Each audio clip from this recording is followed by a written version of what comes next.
Então, aqui, a minha apresentação é Entropy in the UK, Anarquia Punk e os Invisíveis de Grant Morrison. Sou doutor em História, então, como o Maurício falou, pela PUC, mas eu tenho não sei como chamar, mas assim, eu tenho um pequeno desvio na minha formação, porque o mestrado não é em História, o mestrado é em Ciências Sociais, com ênfase em Teoria Política, no qual eu estudei os movimentos anti-globalização, né?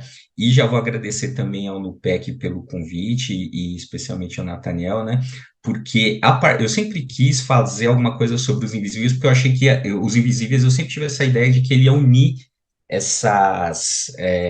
unir meu mestrado e meu doutorado, que eles não têm, assim, aparentemente eles não têm muito a ver, né? Eu sempre tive essa ideia de que os invisíveis ele ia conseguir fazer essa junção, e graças ao convite do PEC, ao tema proposto pelo NUPEC, eu consegui finalmente fazer essa junção, né?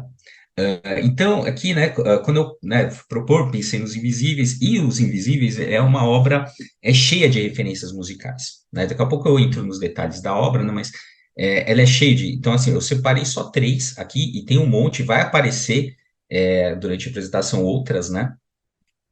Então, aqui, a primeira já começa assim, né, Dead Beatles, né, os Beatles mortos, né? Depois aqui outra, né, a capa da edição 16, Britpop's Dead, né, o pop britânico está morto. E aí depois, né, essa que eu escolhi batizar, né, Entropy in the UK, porque é óbvio, né, faz referência à música Anarchy in the UK do Sex Pistols, né? Então às vezes são referências mais obscuras, referências às vezes mais óbvias, né? Mas ele é cheio de referências não só musicais, né? Assim, o que dificulta muitas vezes você entrar nos Invisíveis é a quantidade, né? É a profusão de referências, e tem de tudo ali. É uma coisa assim absurda, né? É muito fácil você se perder na leitura dos Invisíveis quando você tenta abarcar tudo, né? Porque é isso, né? E é um dos pontos que o Grant Morrison, como autor, ele é criticado, às vezes fala assim, ele fica jogando essas coisas aí que não quer dizer nada para o leitor ficar ali se matando para tentar descobrir. E aí eu sempre lembro de uma frase que tem no Watchmen, né, do Alan Moore, quando ele fala assim, né, do Watchmen, que ele, quando ele está lendo lá os contos do Cargueiro Negro, que assim, é que não faz sentido, por isso que eu leio e releio, ou seja, talvez não faça mesmo e a gente fica tentando alucinadamente ali procurar um sentido para aquilo que às vezes não tem, mas tem, né? E aqui, então, os objetivos, né? Apresentar uma visão panorâmica da obra Os Invisíveis, porque ela é muito extensa, né? Então não dá para a gente, só se eu escolhesse uma edição aqui, que não foi o caso, né? Então apresentar uma visão panorâmica da obra Os Invisíveis de Grant Morrison, a partir de dois elementos que atravessam, né? A noção de anarquia e a noção de punk, né? Dito de outro modo, as noções de anarquia e punk como chaves de leitura, ou como fios condutores, né? Como se fossem fios de Ariadne, para a gente entender, pelo menos alguns aspectos da obra, porque, como eu falei, ela é muito rica, você pode ir para vários lados, né, para várias possibilidades de interpretação, né. Então, falando aqui do objeto, né, então, série de quadrinhos publicada pela DC, sob o selo Vertigo também, né, entre 94 e 2000, ela é dividida em três volumes, totalizando 59 edições, ou seja, uma edição, né, assim, uma obra muito, muito extensa aí, 6 anos de publicação, e aí uma sinopse, né, que a série mostra a luta, então, entre uma célula do grupo Os Invisíveis, né, que a gente poderia chamar de uma rede fluida de combatentes pela liberdade e terroristas ocultistas, comprometidos a sabotar e minar as estruturas de poder, que poderia ser classificado, né, esse grupo, os invisíveis, ele poderia ser classificado como um grupo, então, anarquista, né, e, do outro lado, os arcontes da igreja externa, que são forças inumanas de controle e tirania, né, então, o Grant Morrison ele diz isso, né, que os invisíveis eles são ideias dramatizadas, então, o mote central dos invisíveis é essa luta entre liberdade e controle, ou, né, entre liberdade e autoridade. É isso que vai, né, isso que guia a série, né, como um todo, né? E aí, como vocês viram aí, tem referências musicais, referências sobre ocultismo, sobre, enfim, N coisas ali que, como eu falei, é muito fácil você se perder nessa leitura, né? E aí um pouquinho do contexto, né? Então, esses anos 90, né, e início dos anos 2000 ali, Então, você tem, né, o fim das utopias de massas, né? Então, você tem, né, o neoliberalismo como reconhecimento da incapacidade do capitalismo de oferecer a felicidade por meio do consumo para todos. Até então, grosso modo, você poderia ter uma expectativa de que, olha, a gente vai conseguir dar uma qualidade de vida para todos, né? Assim, por meio do trabalho, você vai conseguir alguns bens de consumo e aquilo é felicidade, né? Esse é o American Way of Life, né? Você ter a felicidade por meio do consumo. Nos anos 80, né, com o advento do neoliberalismo, ali nos anos 90, que você está tendo esse processo, né? O Fukuyama vai falar do fim da história, ou seja, ó, a União Soviética caiu, o capitalismo venceu e estamos no melhor dos mundos possíveis. Então, você vai ter por um lado, esse clima de otimismo, por outro, né, um reconhecimento por meio do neoliberalismo de que, assim, olha, não vai ser para todo mundo, tá, assim, essa felicidade por meio do consumo, tal, ela pode ser conseguida, sim, no capitalismo, mas não será para todos, tá, vai ser só para os melhores, né, e aí você tem o hiperindividualismo, então vai ser só para os melhores, para os mais competentes, para os mais bem-sucedidos, né? E do outro lado, né, com o fim da União Soviética, você tem também, de um certo ponto de vista, o fim de um outro mundo que seria possível, né? Então você tem essas frustrações de um lado e essas esperanças de outro, né? Nos anos 90, também nisso, nos 2000, você tem também a ascensão dos movimentos anti-globalização, como, né, então agora seria a expansão do capitalismo pelo mundo, então você vai ter os movimentos de resistência, né? Então tem a ascensão dos movimentos anti-globalização e discussão de novas possibilidades de resistência, porque assim, tá, não tem mais União Soviética, então é possível construir uma utopia, não, e é possível um país socialista, você tem Cuba, você tem tentativas na China, mas foi um baque, então você começa a discutir também novas possibilidades de resistência, que, se não eram propriamente anarquistas, elas possuíam pontos de tangência com certas vertentes do anarquismo. Então, você tem isso posto ali nos movimentos de resistência, que depois vai ser domesticado, de certa forma, nos fóruns sociais mundiais, né? Todo esse impulso anárquico, anarquista ali, vai ser, de alguma forma, domesticado no movimento dos fóruns sociais mundiais. Isso foi um pouco do que eu discuti na minha dissertação de mestrado, que faz parte, então, desse contexto aí amplo da obra ali dos anos 90, início dos anos 2000, né? E aí, falando aqui, né, você vai ter, segundo esse autor James, né, tem essa interpretação, tem alguns artigos, principalmente em português, mas em inglês também, sobre os invisíveis, né, e esse artigo, ele aponta, né, que há duas concepções de anarquismo na obra, né, então no volume 1, lembra que eu falei que são divididas em três, e o Anarchy in the UK é do volume 1, tá, então o que ele chama de anarquismo ortodoxo, e nos volumes 2 e 3, o que ele chama de terrorismo ontológico, né, e aí, isso é um equívoco, porque primeiro que é uma visão simplista, né, do que seria o anarquismo, e o mais correto não seria falar em anarquismo como um movimento único, unificado, mas sim vários anarquismos, né, então o mais correto seria falar em anarquismo, né, e aí também ele confunde as noções de anarquismo ontológico e terrorismo poético propostas pelo Hakim Bey, né, que está muito presente na obra também, né, as ideias do Hakim Bey estão muito presentes nos Invisíveis, né, mas de uma leitura muito própria do Grant Morrison, né? Bom, e aí, então, se a gente pensar em anarquismo, que é a designação sobre o registro classificatório e identificatório de categorias de ordem dominante, de práticas e ideias, movimentos e organizações que se reivindicam anarquistas, né? Então, o que eu proponho? Então, pensar os invisíveis a partir da noção de anarquismo é um tanto equivocado. Na melhor das hipóteses, né, como eu estou falando, poderíamos falar de anarquismos como, por exemplo, o anarquismo coletivista de Kropotkin, o terrorismo anarquista de Ravachol, ou anarquismo ontológico de Hakim Bey, ou mesmo que se chamou ali nos Estados Unidos de pós-anarquismo dos anos 80. Ainda que, de algum modo, todos eles estejam presentes e referenciados na obra, eles estão diluídos, né? E qualquer aproximação com essas classificações seria imprecisa ou vaga, na melhor das hipóteses, né? Porque aparece ali elementos, mas aquilo não está desenvolvido, não tem uma categoria, né? Assim, também não tem uma preocupação do Grant Morrison em desenvolver isso, né? Então, eu proponho que a gente pense mais como anarquia, né? Ou seja, como origem, né? Então, o que seria anarquia, né? Que é, digamos assim, a força motriz que move, não o anarquismo, né? Então, é como a origem, como objetivo e como meio, a afirmação do múltiplo, da diversidade ilimitada dos seres e de sua capacidade de compor um mundo sem hierarquias, sem dominação, pela livre associação de forças radicalmente livres e autônomas, né? Então, onde isso está presente nos Invisíveis, né? Então, por exemplo, você vê as mudanças de perspectivas pelas quais passam o Dave McCon, Falcão, que é o personagem principal, o Jack Frost, né, de rebelde a Messias, e aí o Renato, né, mostrou ali essa relação entre rebeldia e messianismo. O próprio King Mob, né, que é o King Mob é o Grant Morrison na obra, e a gente poderia fazer toda uma discussão sobre autoficção, né, ali nos Invisíveis. Ele aparece também como Gideon Stargrave, como Kirk Morrison. As identidades, elas são fluídas ali, estão a multiplicidade, né,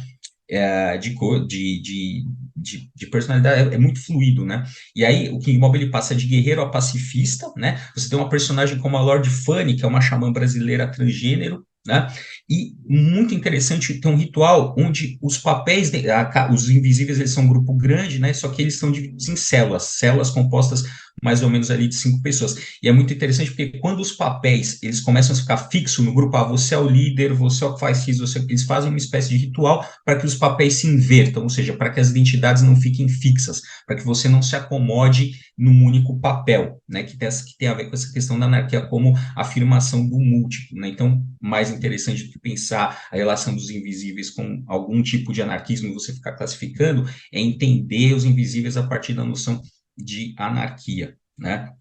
E aí tem essa passagem aqui, destaquei, né, só os quadros aí, normalmente essa passagem é interpretada como recusa do anarquismo, que seria, né, do que esses autores aí que estão em destaque chamariam de anarquismo ortodoxo, né? E ele é o professor de história do Dave, ele tá perguntando quem foi, tá fazendo uma pergunta aqui, que a resposta seria Cropod, quem foi o anarquista coletivista, tal, não sei o quê, e aí o Dave responde assim, eu não sei, professor, é o Molotov, né, Molotov, símbolo da destruição, né, e aí você acha que ele não sabe, depois, no final, ele encontra esse professor, o professor é uma figura de autoridade, né, e aí ele dá um chute na cara do professor e ele fala assim, ó, eu sabia que era Kropotkin e você não, isso não diz nada para mim. Então, normalmente, essa passagem é interpretada como se fosse uma recusa do anarquismo coletivista do Kropotkin, né? Mas eu acho que seria mais profícuo do ponto de vista da anarquia, né, dessa multiplicidade, pensar, né, dessa relação do Molotov, né, assim, como uma potencialidade destruidora que ele abarca, né? Então, ou seja, tem um sentido ali no movimento punk, nos Invisíveis, de um sentido assim de destruição, né? Destruição nihilista mesmo, assim, no estilo assim, olha, nada vale, então a gente vai destruir isso aqui, mas ao mesmo tempo de uma potência criadora, né? Que o Nietzsche chamaria de nihilismo ativo, que assim, você, ao mesmo tempo que você destrói os valores presentes, você anuncia os novos valores. Então você pode ver esse duplo movimento, tanto nos Invisíveis, quanto nos movimentos anarquistas, quanto em alguns, pelo menos, né, movimentos anarquistas, quanto no movimento punk e nos Invisíveis, né? Você vê essa mistura de criação e destruição, né? Além disso, a passagem mostra dois temas essenciais na série, o conflito entre liberdade e autoridade e que a noção de que tudo não passa de um jogo. Isso é repetido várias vezes, ó, isso aqui é uma ilusão, essa luta não existe, né? Que tem a ver com o caráter messiânico que a gente vai abordar daqui a pouco, né? E que tudo não passa de jogo, pois esse professor, que é uma figura de autoridade, no futuro da série vai se revelar como um invisível, né? E é muito interessante, né, que ele seja, né, um professor de história ali, que no momento ele está com uma figura de autoridade, mas depois ele vai se revelar um invisível na trama. Então, né, não, como eu falei, não por acaso, essas duas facetas de criação e destruição, você vai ter, então, presentes muito forte no movimento punk, né? E aí tá o Gideon Stargrave, né, como que é o Grant Morrison, ou Kirk Morrison, né, ou King Mob, de uma certa forma, aí, né, do Entropy in the UK, e aí a letra, né, I'm an Antichrist and I'm an anarchist, I don't want what I want, but I know how to get, I want to destroy the passerby. Perdoe o meu inglês, tá? Mas é isso, ele falou assim, ó, eu sou um anticristo, eu sou um anarquista e resumindo aí, eu sei o que eu não sei o que eu quero, mas eu sei como conseguir, eu vou destruir, né? Que é essa coisa da pulsão destruidora que tem aí dentro do punk, dentro dos Invisíveis também, mas, né? Aqui, ó, o arco do primeiro volume da série, né, que é o Entropy in the UK, é o momento em que o Jack Frost ele começa a entender o papel dele como Messias, né? E aí você vai reconhecer o tema da multiplicidade, ou seja, ele começa ali como um destruidor e vai, de alguma forma, anunciar esse novo mundo que virá, né? Que ele vai entender um pouquinho esse papel dele como Messias, assim, mas o caráter messiânico dele ainda é indeterminado, no sentido que é dito que não fala que ele vai salvar o mundo, ele fala que vai destruir o mundo, né? E, novamente, o tema da destruição e criação, onde que tudo também não passaria de uma ilusão, né? E vocês estão vendo aí no destaque a referência óbvia, né? A relação dele aí com Jesus, que é uma figura, né, na nossa cultura, uma figura messiânica, a figura messiânica mais importante. E aí queria, né, dois trechos aqui, ó. O punk não é só visual, só música crassa, é também uma crítica e um ataque frontal a uma sociedade exploradora estagnada e estagnante nos seus próprios vícios. Os punks não querem mais esperar o prometido fim do mundo, eles querem o apocalipse agora, em 76, né, uma referência aí de uma obra clássica, né, do Antônio Bivar, sobre punk, né, escrita ali na década de 80, embora a edição que eu utilizei seja a mais nova de 2018, né. Então, aí, né, um trecho de um fanzine punk, né, que é o punk quebrará todas as regras. É verdade, o punk destruirá, mas não será só uma destruição racional. O que o punk destruir será depois reerguido com honestidade. Então, você tem, então, aí ressaltado essas duas facetas. E aí, só para encerrar, é interessante porque aparece, né, essa ideia nesse anúncio do que vai ser o fim do mundo, né, aí ali nos Invisíveis, que é anunciado que o Dave, o Jack Frost, ele vai trazer, né, tem muito a ver com o que o Hackenberg comenta sobre caos, né, e não propriamente sobre o anarquismo ontológico que ele advoga, que ele prega, né, mas essa noção de caos é bem interessante, é que o caos é anterior a todos os princípios de ordem e entropia. As correntes da lei não foram apenas quebradas, elas nunca existiram. Isso é interessante, porque toda hora eles falam assim, essa luta entre autoridade e liberdade não existe, né? Eles falam isso nos Invisíveis, né? Então, assim, as correntes da lei não foram apenas quebradas, elas nunca existiram. Ouça, foi isso que aconteceu. Eles mentiram, venderam-lhe ideias de bem e mal, infundiram-lhe a desconfiança de seu próprio corpo e vergonha pela sua condição de profeta do caos. Inventaram palavras de nojo por seu amor molecular, hipnotizaram-no com a falta de atenção, entediaram-no com a civilização e todas as suas emoções mesquinhas. Não há transformação, revolução, luta ou caminho. Você não tem um caminho a percorrer. Você já é, né? Essa noção do Hakimi é muito legal, né? Você já é o monarca da sua própria pele, né? Sua liberdade inviolável espera ser completa apenas pelo amor de outros monarcas, com uma política de sonho urgente como o azul do céu. Essa noção de causa é o que seria para o Grant Morrison, que é o que é trazido ao final da série, o que ele chamou de supercontexto, né? O fim do mundo trazido por Dave McGowan, a humanidade, a superação das dualidades, o caos pensado por Hackenberg, né? Que é anterior, como eu falei, aos princípios da ordem e da entropia, né? Então é isso que aparece. E aqui o último quadrinho da série chama Glitterdämmerung, né, que faz referência à ópera do Wagner, Crepúsculo dos Deuses, né? Que vai chegar, então, essa chegada do hipercontexto, essa superação da dualidade ou caos, tal como o Hackenberg coloca, né? Então, para as minhas considerações finais aqui, né? Então, para uma interpretação mais acurada da obra, seria mais profícuo pensá-la a partir da noção de anarquia e não de anarquismo, entendê-la como um movimento que entende destruição e criação como interdependentes, assim como no movimento punk, e pensar a liberdade como elemento constituinte do ser, que a autoridade, ela é posterior, né? A liberdade seria, então, algo inerente, né, ao ser, né? E é isso que aí e eu só consegui, né? O que é interessante, que eu só consegui fazer essa leitura por meio dessas duas noções de anarquia e punk, que meio que elas aparecem ali como fios condutores ali da minha leitura, mas como eu falei, poderiam haver muitas outras, né? Era só eu desviar um foco, poderia ter feito uma outra apresentação só da relação entre os Invisíveis e os Beatles, ou entre os Invisíveis e o ocultismo, propriamente como Hackenberg, um aspecto de algum ponto do anarquismo específico, mas eu acho que essa leitura é mais interessante. É isso, obrigado.